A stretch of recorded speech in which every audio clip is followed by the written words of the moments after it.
Good morning, Bear Creek. Trying something new today. I'm not able to be with you this Sunday, so I talked to our staff and some of our folks, and I decided I'd go ahead and record our message this morning. And so you're seeing me on video. I'm today at the island of Anderson Island with my family. We try to go usually on Labor Day weekend for a time right before we get into the mix of things to just focus. So I'm with my family, and I thank you for letting me have some time with them. I want to apologize a little bit for my voice today. I went to a Mariner game. Cindy and I went to a Mariner game yesterday for our anniversary. We are 42 years and happy and proud to be together that long. And we celebrated by going to a Mariner game. We're big Mariner fans. And it was a great ball game. We lost, I think it was 7-6, but it was such a fun game to go to. My voice, I got a little carried away yelling, Julio! Anyway, there I am.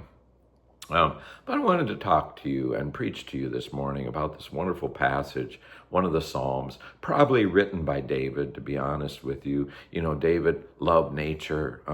He played the lute. He was or the harp. And he really had an eye and an awareness of where God was.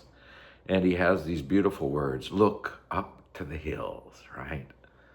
Cindy and I went to Mount Rainier National Park just a couple of weeks ago for a couple days, and we were just amazed, simply amazed at the power of that mountain in our lives. It seemed as soon as we saw the mountain and we got a closer look, it was as if all of our worries and cares went away, and we just felt like we weren't alone anymore. The presence of that mountain was just incredible. And I want to talk about that today. The power of presence. There is something that happens to us when we know there's someone next to us doing it with us. I remember when I was a pastor, my first year of being a pastor, and it was a rough year, and I remember we had a pastor's retreat, and I was worried about going to the pastor's retreat. I had been out of South Dakota for a while. I wasn't really in the United Methodist scheme of things for a good 10 years until I came back. And so I was worried just who I would meet, if I'd have any friends I could meet, gather. And I was incredibly lonely. I'm sure I felt a lot of this imposter's syndrome that goes on. I didn't know if I had enough, to be a pastor. Was I really one? And I remember walking in line, getting there first, and I was early, which was probably a mistake. I probably should have went a little later, because then my anxiety just rose as I was waiting for people to come in. And then finally people started to gather, and as we all started to get in line there to go eat before we started our program and our time together, there was an elderly man who knew my dad. His name was Rod Gist, a wonderful pastor. And he just put his hand on my shoulder. And as soon as I felt the warmth of that hand, I felt like I belonged there. And he said, Brook, it's so good to have you here. We are so glad to have you here. And that's all it took. He was like my Mount Rainier. Every time I saw him, he calmed me down. His presence made me feel as if God was present. And I think that is the key, right? So often we look for God in all sorts of different places, but we rarely really tune in to where God is present now, in the now. If you read the scriptures, we get images of God being present in people's lives, but that's in the past, right?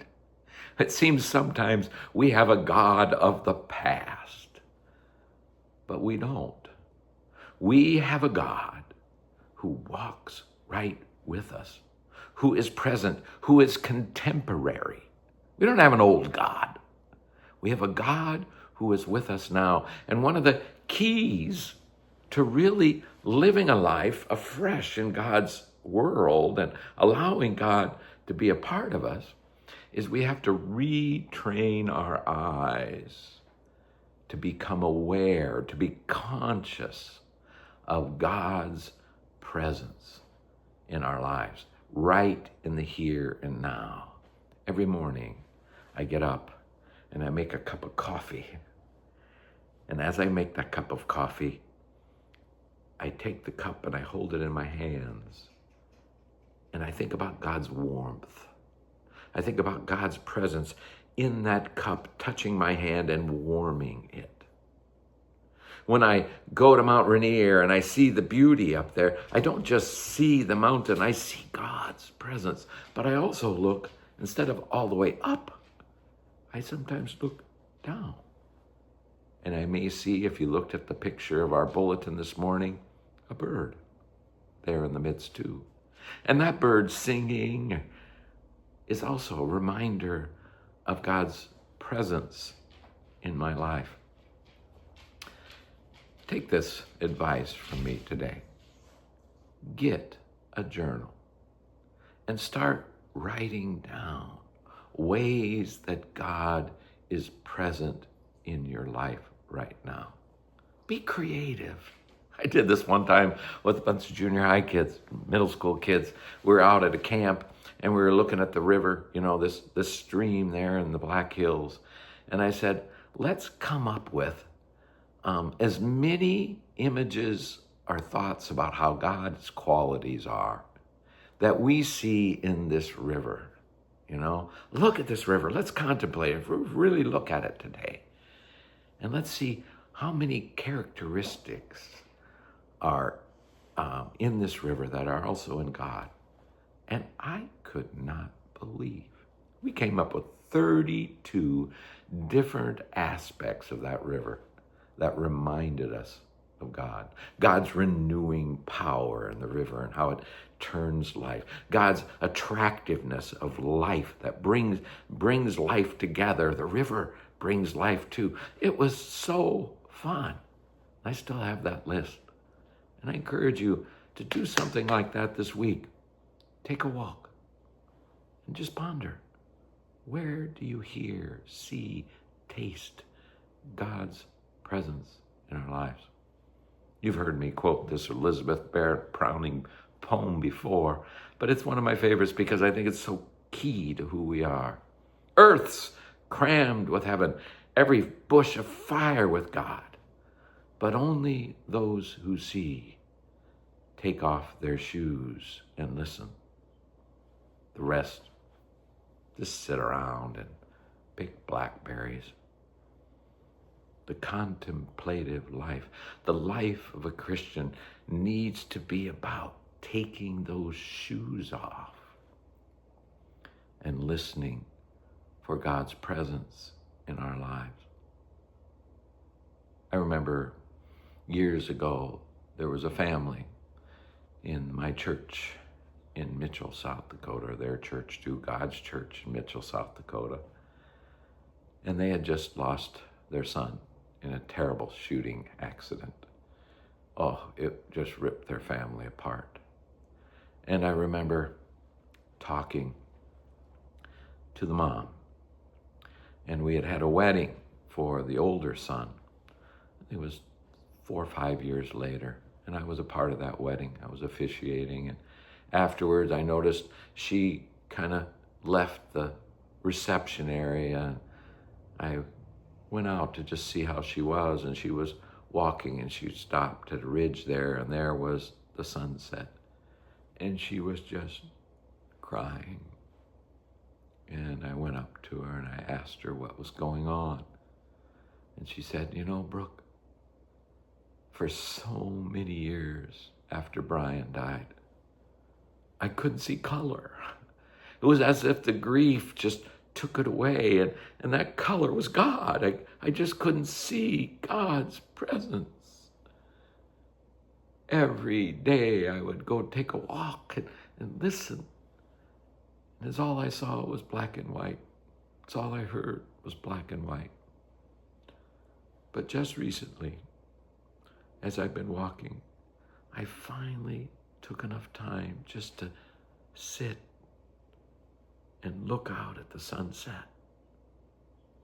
And slowly but surely now, the colors are coming back. They were always there, Pastor Brook.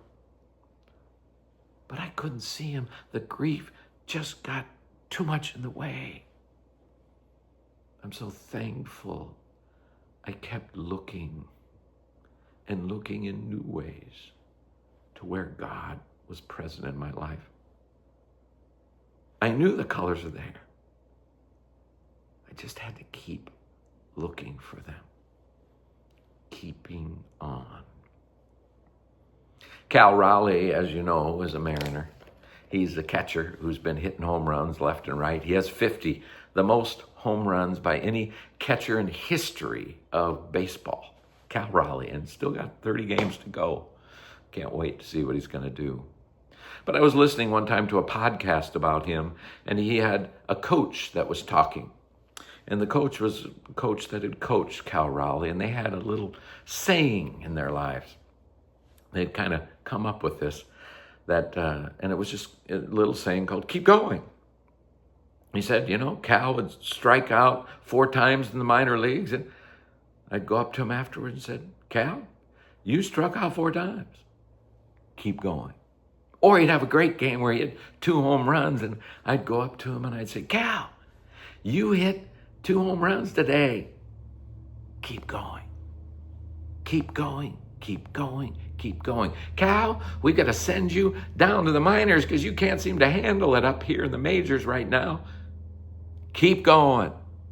Cal, you just hit your 50th home run. You could sit and rest and relax, but no.